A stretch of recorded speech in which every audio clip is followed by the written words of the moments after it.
Sammy? Sammy Jojo, Esther. Sammy Jojo.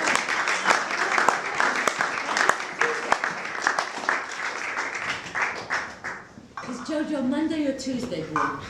Monday. Born on Monday. Sammy Jojo born on Monday. My name's Sam Ashford. I was the grandson of Florence.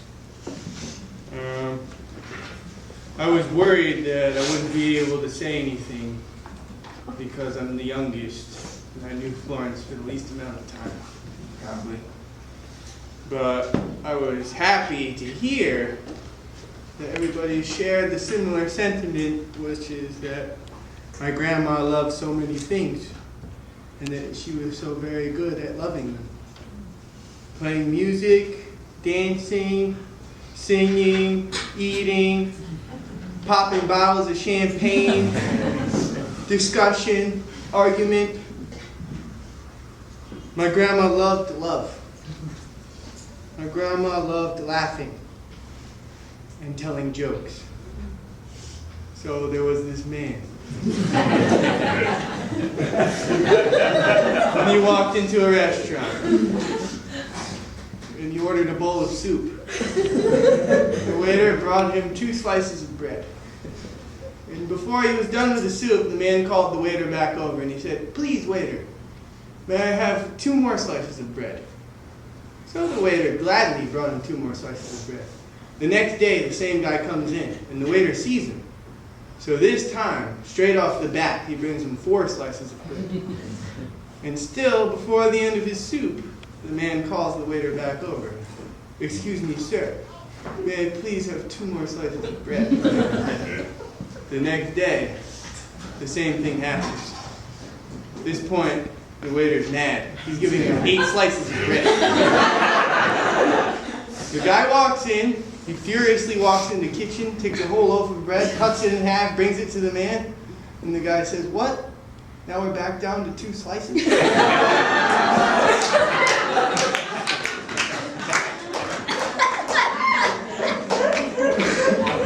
I remember this other one she told. I don't really remember how to tell it, but I sort of remembered it as that there were 2 men who were old friends,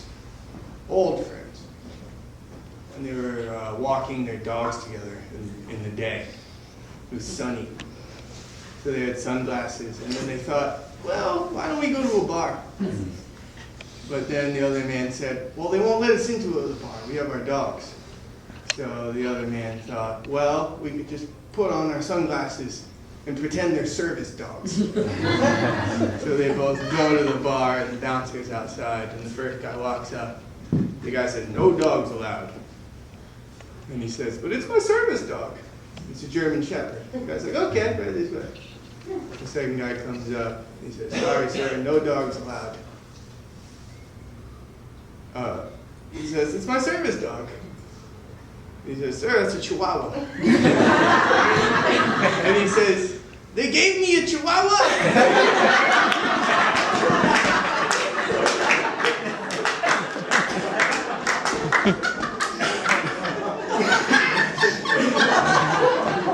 You see, you got the joke. I have some more jokes, but I won't tell them unless I can't read. Florence was my grandma. I really never called her Florence, which is fitting. Florence is a fitting name for her because she was very blossomy and graceful like a flower, flourishing, blooming, burgeoning with life, overflowing with joy. I always just called her Grandma, which I think is also a fitting name. In a way, she was everyone's grandma. Always generous, loving, and wise. I recount now a memory of being in Spain with her and my sister, and we would be approached by strangers who seemed to know her. Or they had some distant memory of her. And they would walk up having a confused, far-off look. Abuela?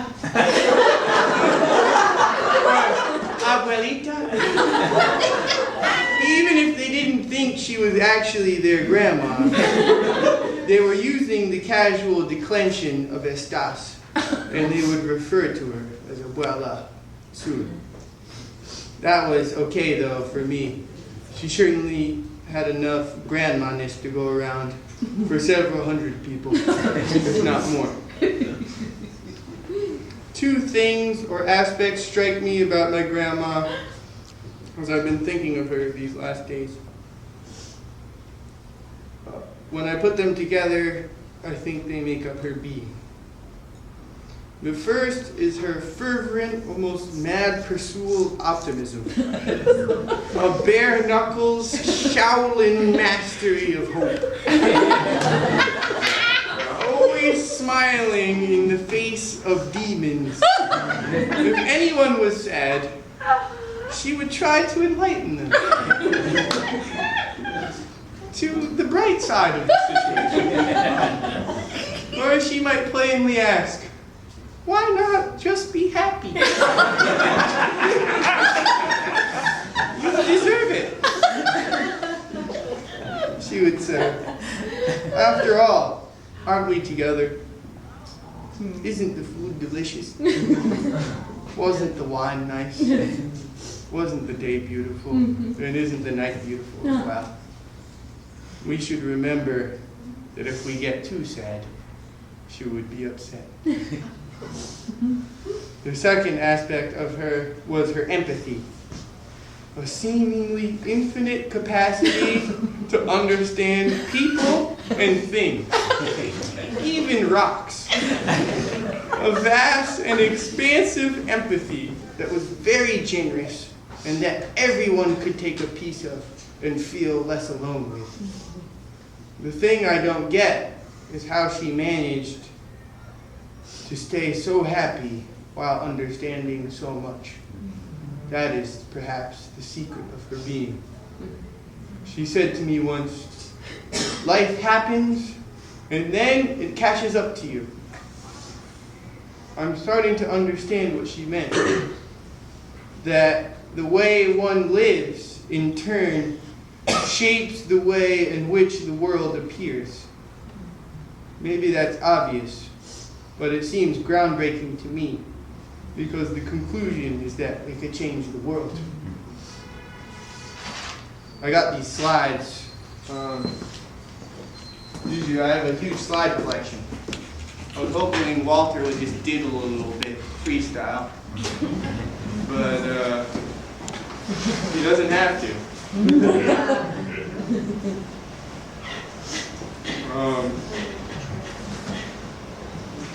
I didn't really write anything particular about the slides. They're just sort of one-to-one. You know? Go.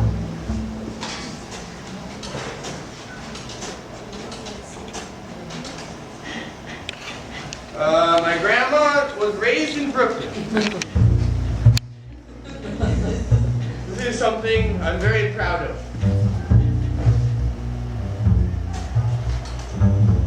This is my grandma getting her PhD. She was very smart. A brilliant, genius woman indeed.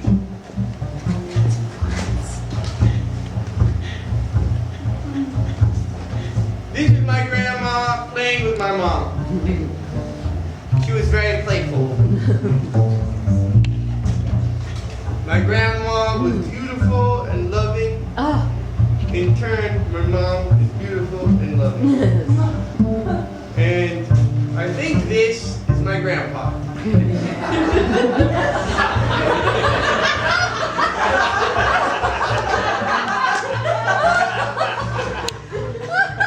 I did not know him. My grandma was married 5 times. And I forget which number he is. They lived in a castle in Europe, and it seems they had very good times there. They left on a boat to go back to New York, where at some point she met a Greek man. She did? Who was her boyfriend.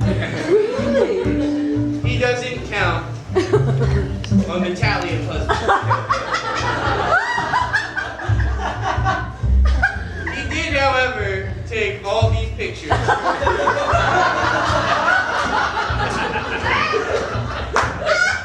my grandma and my mom. For this we are thankful. But the cat is not thankful. The cat is terrified.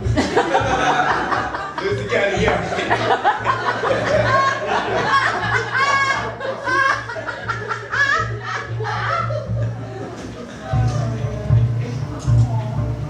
Yeah, my grandma loved music.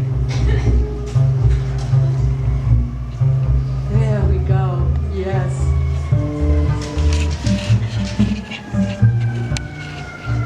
My grandma gave us this island, which she cared for through floods. She did? With another of her husbands, named Sarah. That's the guy from the stories. And then there's my opa, who was the only grandfather I knew, my grandma's late husband. He talks about Hanukkah. He always said, oi, oi, oi. These are the few memories I have of him. That's him and my sister. With all these slides, I just wanted to show you how loving my grandma was, how much she loved, how every picture captured her love, how she was smiling, how she loved everything, like music and dancing. I did a play with my friends about death, and she saw it. And there was a dance at the end, a sort of last waltz. And she commented afterwards, "I love the dancing. It's not the dance of death. It's that you're dancing while you're dying." And that's exactly what she did, blasting Beethoven on her Bose WQXR full volume to her last day. Yes. I don't believe in ghosts, but I see why some people do. Because when we do certain things, they are remembered back. That's why I can't think of her as gone.